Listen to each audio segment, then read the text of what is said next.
Olá, queridos, a paz do Senhor. Eu sou o pastor Anderson Silva. Estamos juntos mais uma vez em mais uma aula na Academia de Pregadores, lições de Escola Bíblica Dominical, lição de adultos desse primeiro trimestre de 2022. Na aula de hoje estudaremos a lição de número 8, do dia 20 de fevereiro. O título da nossa lição é A Lei e os Evangelhos Revelam Jesus. Estamos estudando sobre a Bíblia, sobre as Escrituras Sagradas, e na aula de hoje vamos falar desta revelação de Cristo, esta apresentação de Cristo que a lei faz. Os evangelhos, é claro, nós já ministramos aqui, falando sobre o cânon do Novo Testamento, e deixamos claro que os evangelhos são os livros biográficos que fazem uma proclamação de Cristo, da vida de Jesus, da obra de Jesus. Mas a lei também revela a pessoa de Cristo, e nós vamos entender isto na aula de hoje. O nosso texto áureo, que está em Deuteronômio, capítulo 6, versículo 4, nos diz assim: Ouve, Israel, o Senhor, nosso Deus, é o único Senhor. Perceba que, mesmo lá no Antigo Testamento, todo o texto sagrado aponta para essa espiritualidade, para esse reconhecimento, para esta reverência de que Deus é único e de que Ele realmente é o Senhor. Verdade prática. A lei não salva, mas esboça o plano de redenção em Cristo, confirmado nos evangelhos. A lei teve o seu propósito. Tem um momento na lição que eu escrevi isso aqui, e vamos falar já já, que a lei foi um processo, foi um passo, uma ação no processo de restauração da humanidade. Ela foi importante, ela cumpriu o seu propósito. Quando o Senhor deu a lei a Israel, ele tinha um propósito específico, e dentro desse plano de salvação, a lei cumpriu o seu propósito. Quando a gente estuda soteriologia, que é a doutrina da salvação, nós vamos aprender realmente sobre isso. E na lição de hoje, nós vamos compreender que o propósito da lei foi atingido. Até porque, como nos diz Jó, no capítulo 42, ele afirma que o Senhor pode tudo e nenhum dos planos dele podem ser frustrados. Então, esse plano de Deus para a lei se cumpriu. A palavra-chave da nossa lição é revelar. Revelar é descortinar, tirar o véu, se mostrar. Então, tanto a lei quanto os evangelhos revelam Cristo, apontam para Cristo. Aliás, Cristo é o tema central de toda a Bíblia. Cristo é o tema central de toda a Bíblia. Os objetivos que são chamados, né, ou eram no primeiro ou no trimestre anterior, chamados de objetivos específicos da nossa lição, que são 3. Primeiro, apontar que a lei era transitória e esboçava o plano da redenção em Cristo. Segundo, afirmar que os evangelhos são boas novas do reino de Deus e da salvação em Cristo. E terceiro, objetivo específico, ressaltar que a lei não salva, mas a obediência ao evangelho transforma vidas. Nós vamos entender aqui que o projeto de Deus nunca foi que a lei salvasse.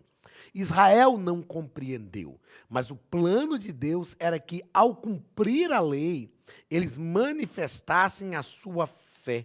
A lei deveria ser cumprida como uma manifestação da fé. Israel não entendeu isso. É claro que Deus também, neste processo salvífico, neste plano soteriológico, teve paciência com Israel, até que Cristo fosse manifestado. Então a lei serviu de aio, de um guia que levou a humanidade a Cristo.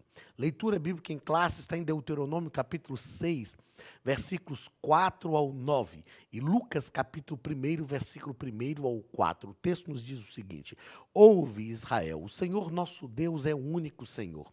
Amarás, pois, o Senhor teu Deus de todo o teu coração e de toda a tua alma e de todas as tuas forças. E estas palavras que hoje te ordeno estarão no teu coração, e as intimarás a teus filhos, e delas falarás, assentado em tua casa, e andando pelo caminho, e deitando-se e levantando-te. Também as atarás por sinal na tua mão, e te serão por frontais entre os teus olhos, e as escreverás nos umbrais de tua casa e nas tuas portas. Tendo, pois, muitos empreendido pôr em ordem a narração dos fatos que entre nós se cumpriram, segundo nos transmitiram os mesmos que os presenciaram desde o princípio e foram ministros da palavra, pareceu-me também a mim conveniente descrevê-los a ti, ó excelentíssimo Teófilo, por sua ordem, havendo-me já informado minuciosamente de tudo desde o princípio, para que conheças a certeza das coisas que já estás informado. Então nós temos aqui dois textos. O primeiro texto de Deuteronômio, escrito por Moisés, que é uma ordem de Deus ao povo de Israel para que ensinasse a lei para os seus filhos, andando pelo caminho, deitando, levantando, assentando.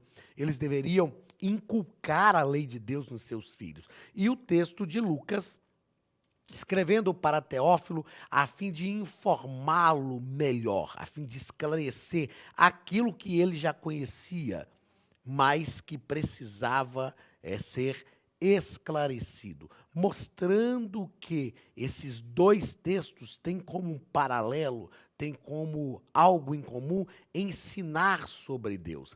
E este foi o objetivo da encarnação de Cristo, revelar plenamente Deus à humanidade. Algo que Deus já havia projetado no Antigo Testamento e que neste processo salvífico Deus foi trabalhando na vida da humanidade. Isto se consuma no Novo Testamento com a revelação de Deus através da encarnação de Cristo. Então a encarnação de Cristo é o clímax, é o ápice, é o ponto máximo da revelação de Deus ao homem. E essa revelação começa lá no Antigo Testamento, através do texto da lei, através da Torá, como é conhecido o Pentateuco, é conhecido o Antigo Testamento. Primeiro ponto da nossa lição, o Pentateuco, a lei de Deus.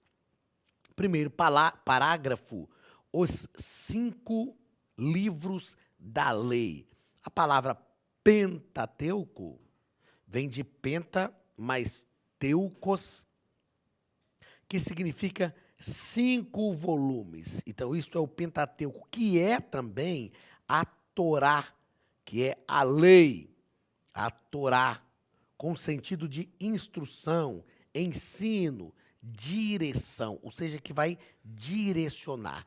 O povo judeu ama a Torá, porque eles entendem que nesses 5 livros, nesses 5 primeiros livros da Bíblia, que para nós é o Pentateuco e para eles é a Torá, existem instruções, uma direção, um ensino de Deus. Nós já falamos em aulas anteriores que o que nós aprendemos, a visão de Deus no Pentateuco, é que Deus se aproxima do seu povo. Isto ocorre desde Gênesis, quando Deus estava no Éden, para falar com Adão, em Êxodo, quando Deus vai ao Egito para libertar o seu povo de lá, em Levítico, ou em Números, né? Quando Deus, ou Levítico, quando Deus está no meio do povo dando leis para a tribo sacerdotal, em Números, quando Deus está caminhando com o povo no deserto, na coluna de nuvem, na coluna de fogo, e formando politicamente a nação de Israel, e em Deuteronômio, quando o povo está prestes a entrar na terra prometida. Então, no Pentateuco, Deus está presente, porque Deus é um Deus que se aproxima do seu povo, que busca o ser humano para guiá-los, para instruí-los, para direcioná-los. A Torá nos ensina isso. Segundo ponto da nossa lição, o comentarista vai tratar da grandeza da lei, e aqui nós temos três aspectos importantíssimos da lei. Eu ensino isso aqui já há alguns anos, lecionando teologia do Antigo Testamento, panorama do Antigo Testamento. O primeiro aspecto, que é o aspecto moral, o segundo, que é o aspecto cerimonial, e o terceiro, que é o aspecto civil. No aspecto moral, nós entendemos que a lei tem uma validade para todo sempre. Até os nossos dias, a lei tem validade. Um defeito que eu vejo, um problema teológico, um equívoco teológico que eu vejo para aqueles que gostam do estudo dispensacionalista, que eu também gosto, porém eu gosto do estudo dispensacionalista de forma pedagógica. Um problema de quem gosta do dispensacionalismo é acreditar que encerrou uma dispensação e começou a outra, aquela dispensação que encerrou está acabada, não serve mais. Não.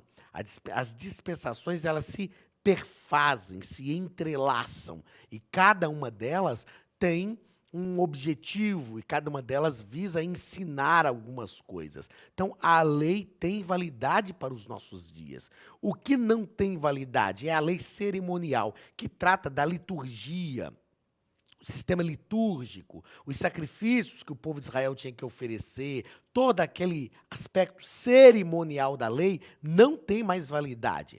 E também a lei civil, que não tem validade para nós, os gentios. Para os judeus ortodoxos, até hoje, a lei civil tem validade. Então, quando Deus deu a lei para o povo de Israel, a lei tinha três objetivos. Primeiro, o aspecto civil, até falando aqui de forma, né, de trás para frente. O primeiro aspecto da lei era o aspecto civil.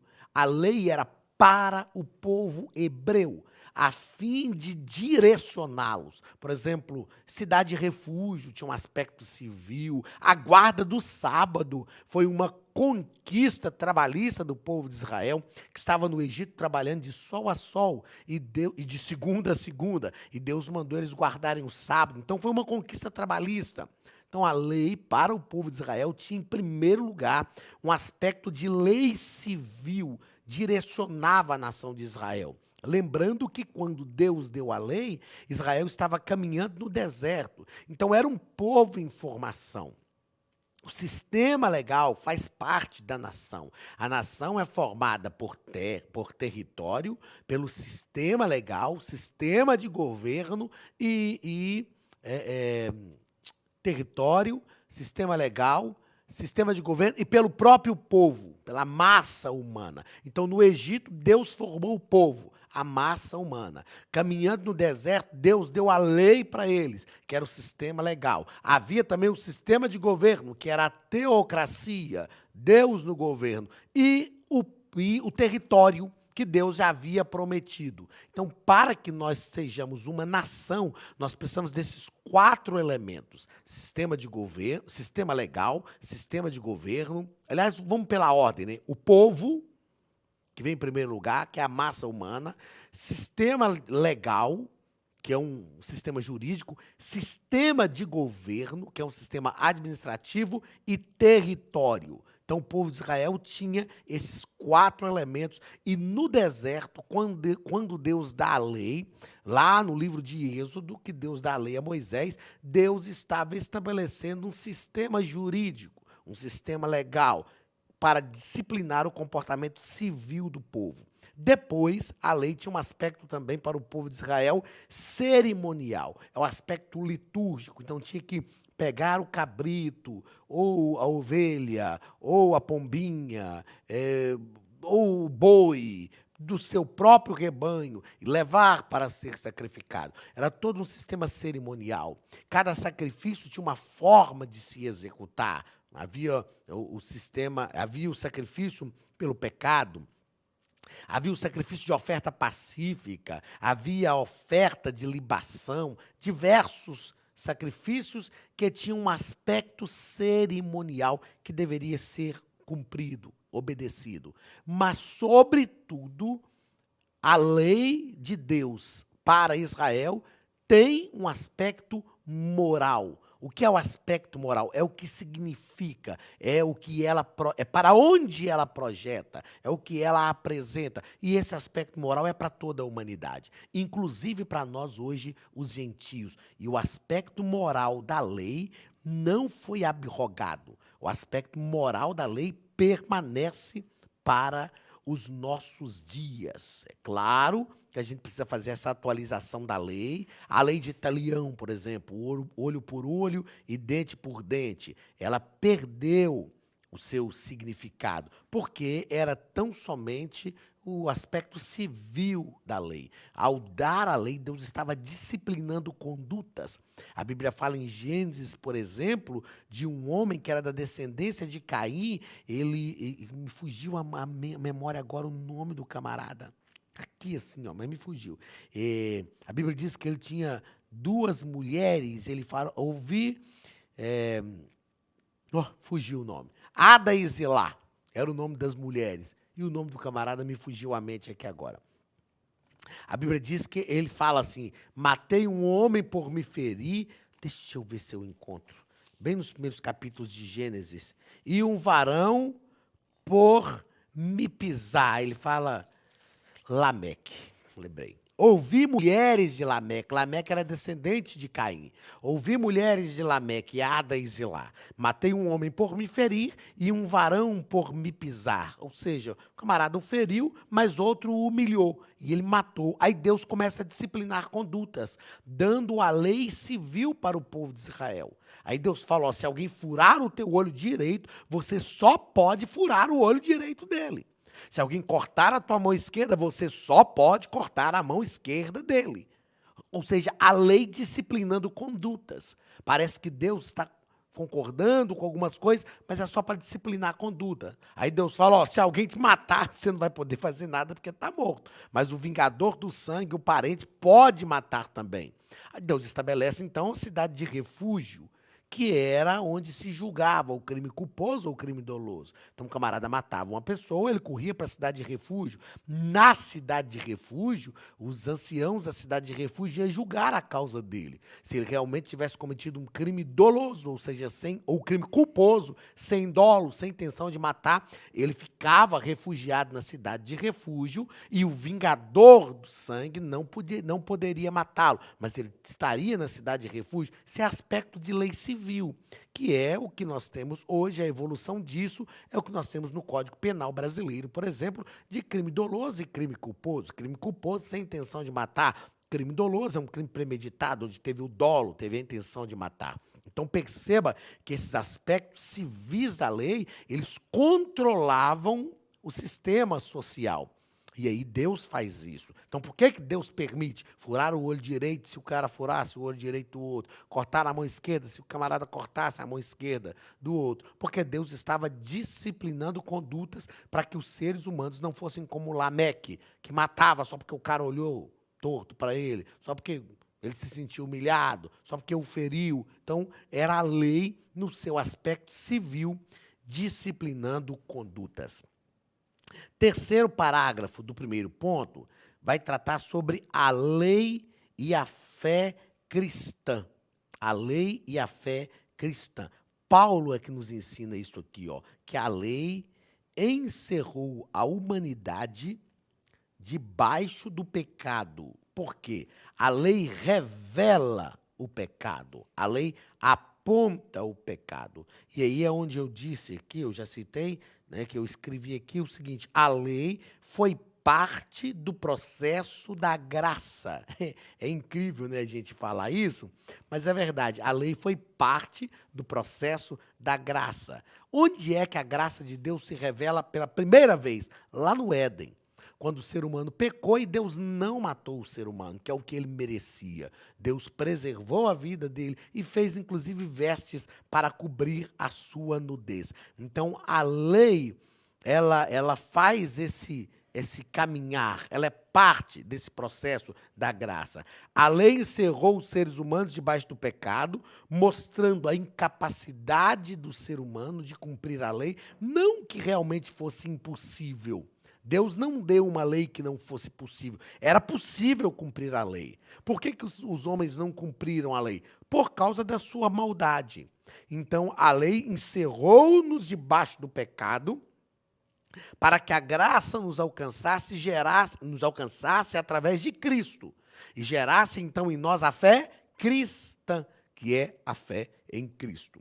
Então, a lei e a fé cristã, elas conversam entre si, a lei mostrando, o homem pecou, o homem não tem salvação. Aí a fé cristã chega e diz, Cristo morreu em favor daqueles que não mereciam. Isto é graça. E agora, através da fé em Cristo, se o ser humano olha para Cristo, e quando nós servimos a Cristo, nos entregamos ao senhorio de Cristo, deixamos Cristo exercer um senhorio sobre nós, porque Cristo cumpriu a lei, ele nos representa. Então, a lei conversa com a fé cristã nesse aspecto. Queridos, a Academia de Pregadores tem um recado muito importante para vocês.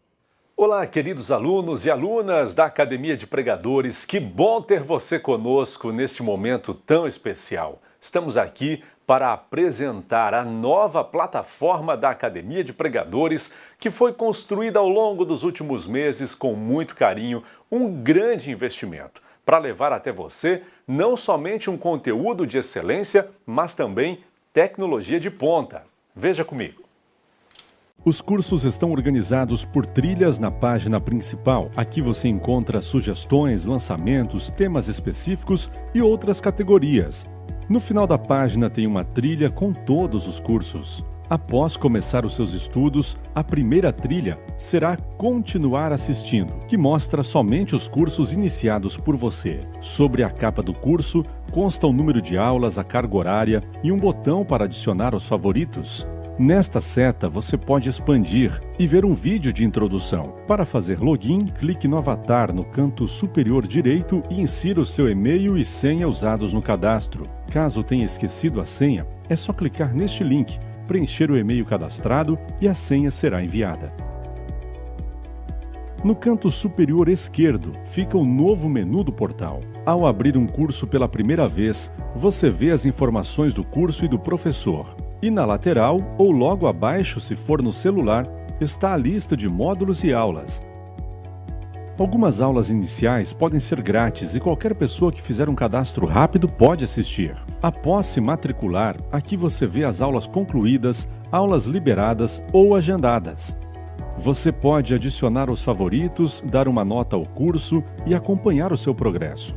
E se você sair do curso e retornar depois, o sistema vai abrir exatamente a última aula assistida. Se estiver no computador, use esta seta para ampliar a tela. Logo abaixo da videoaula você encontra os links para baixar anexos, como áudio e apostilas. E neste campo em branco, pode fazer as suas anotações enquanto assiste. Depois é só imprimir ou salvar. Quando terminar o curso, clique no botão Emitir meu certificado e ele será gerado automaticamente no mesmo instante e sem custo. Clicando no avatar, você tem acesso ao seu perfil e histórico de pagamento. Em Meus Cartões, pode adicionar um novo cartão de crédito para fazer o pagamento do seu plano. Se você já era nosso aluno e seu cartão não aparece aqui, adicione um cartão na nova plataforma. Então aproveite as novidades e clique em Assine Agora. Escolha um dos planos e tenha acesso a todos os cursos imediatamente. Venha para a Academia de Pregadores, a maior escola bíblica online do Brasil.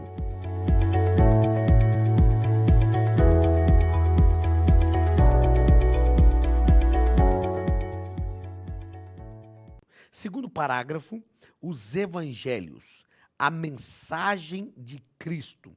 Nós já tratamos aqui que os evangelhos fazem uma proclamação sobre a pessoa e a obra de Cristo. A palavra evangelho veio do grego euangelion, que significa boas novas. E é uma referência à mensagem do reino de Deus e da salvação por meio de Cristo. O comentarista nos coloca aqui os 3 primeiros evangelhos, que são Mateus, Marcos e Lucas são chamados de evangelhos sinópticos, ou vistos por uma mesma ótica. Fazem narrativas diferentes dos mesmos fatos, mas que se completam, que se perfazem, que devem ser vistos por uma ótica só.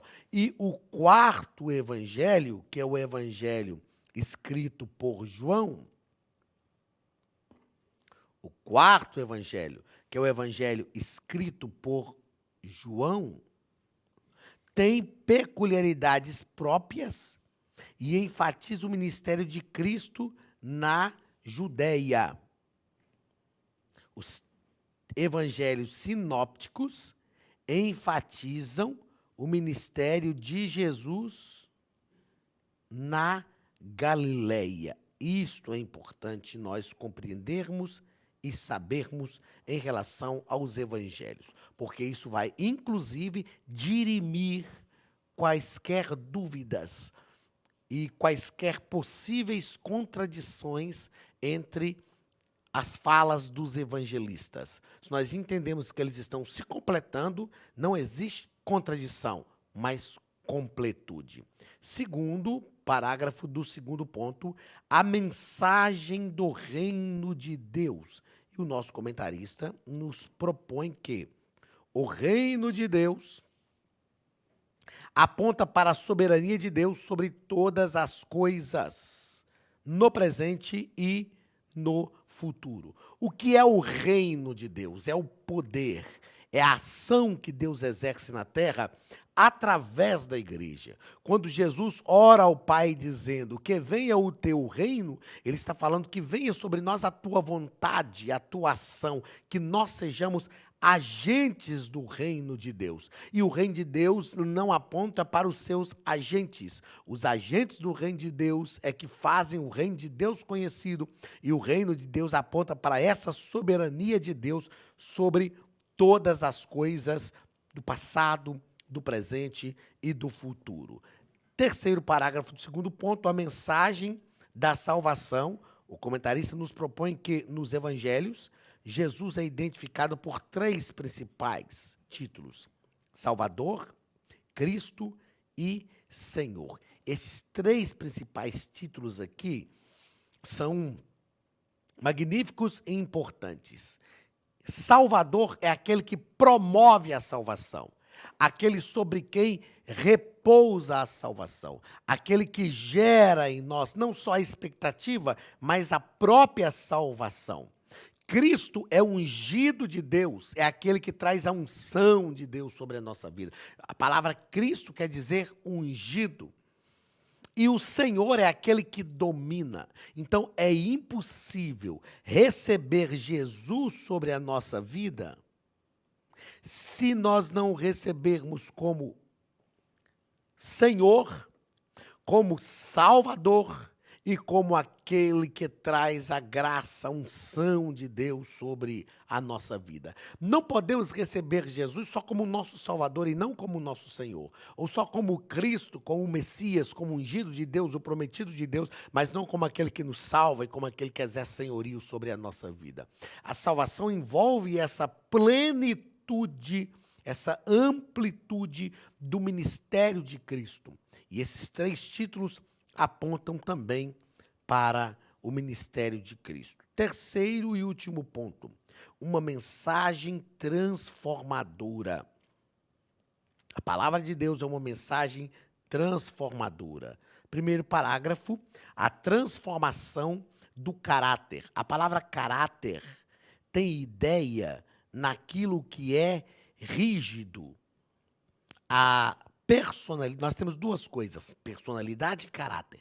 A personalidade é flexível. A personalidade me faz ser professor agora, mas faz ser marido, faz ser pai, me faz ser um profissional.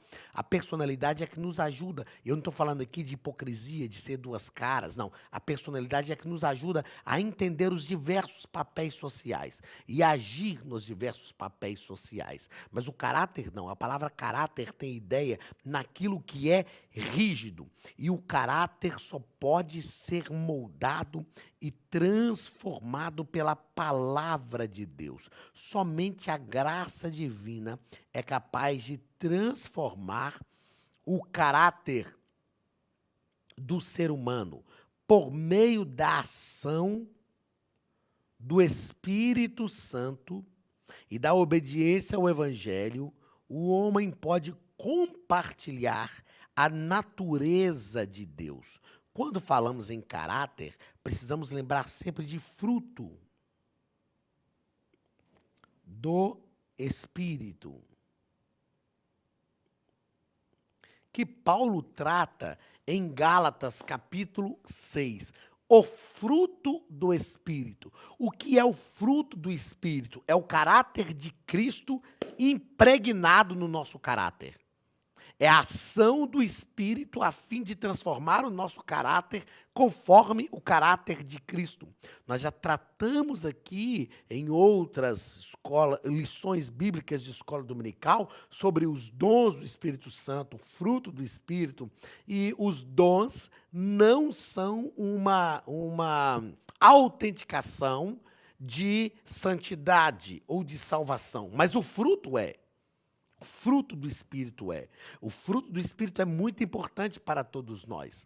O fruto com 9 virtudes, um fruto, 9 gomos, 9 virtudes. E esse fruto do Espírito é a impregnação do caráter de Cristo no nosso caráter. Ou seja, é o Espírito Santo forjando em nosso caráter o caráter de Cristo. E é uma transformação que acontece. Porque a pessoa que é mau caráter, ela é mau caráter em todas as áreas da sua vida. Às vezes a personalidade pode camuflar o caráter, e é por isso que é difícil descobrir o mau caráter, porque a personalidade que é flexível pode camuflar o caráter, mas um dia o caráter aparece. Agora, aquele que tem um caráter bom, ele tem um bom caráter em todas as áreas da sua vida, em todas as ações da sua personalidade, em todos os papéis que a personalidade o leva a assumir, ele tem um só caráter.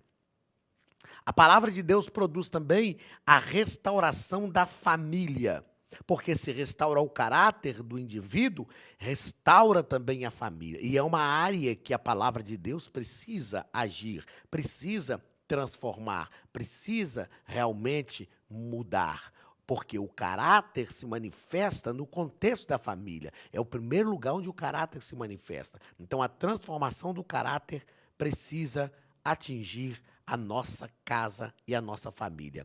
E a palavra de Deus produz a regeneração da sociedade. Em Mateus capítulo 5, nós temos Mateus capítulo 5 e depois, eu vou colocar os seguintes, porque prossegue pelo capítulo 6 e 7, nós temos o Sermão do Monte, ou Sermão da Montanha. Falando de regeneração da sociedade, esse texto de Mateus capítulo 5 é extremamente relevante, porque é o texto que Jesus estabelece novos padrões sociais. Bem-aventurado, Jesus está sempre falando de bem-aventurado, os que choram, bem-aventurados os pacificadores, bem-aventurados os que têm fome e sede de justiça. Ali em Mateus capítulo 5, Jesus estabelece novos padrões sociais. Novos padrões sociais. E se nós pautarmos, se a sociedade pautar a sua vida social pelos padrões estabelecidos no Sermão da Montanha, nós teremos uma sociedade regenerada. A Bíblia tem poder de transformar e de regenerar a sociedade. Então veja só, a palavra de Deus transforma o caráter, transforma a família e transforma a sociedade. Quando transforma o caráter, este resultado da transformação do caráter vem na transformação da família. E quando transforma a família, esse resultado vem na transformação da sociedade, porque a sociedade é o agrupamento de diversas famílias. O que nós precisamos, então, para transformar a história da nossa sociedade? Um retorno verdadeiro à palavra de Deus. E com toda certeza viveremos uma sociedade muito melhor, pessoas melhores, uma política melhor, uma justiça realmente justa, e viveremos uma sociedade dominada pela palavra de Deus. A Bíblia diz que Bem-aventurada, bendita é a nação cujo Deus é o Senhor. É uma nação transformada, uma sociedade transformada pela palavra de Deus. Que eu e você, como crentes, salvos em Cristo Jesus, sejamos os atalaias, os proclamadores desta transformação que a palavra de Deus pode produzir. Deus te abençoe e que a sua vida seja todos os dias, cotidianamente transformada pelo poder da palavra de Deus. Um grande abraço do pastor Anderson Silva e da Academia de Pregadores e até a semana que vem, em nome de Jesus. Estude a Bíblia Sagrada de forma simples, pela internet, mas com profundidade. Desvende os mistérios da palavra e transforme completamente seu conhecimento bíblico e sua vida ministerial.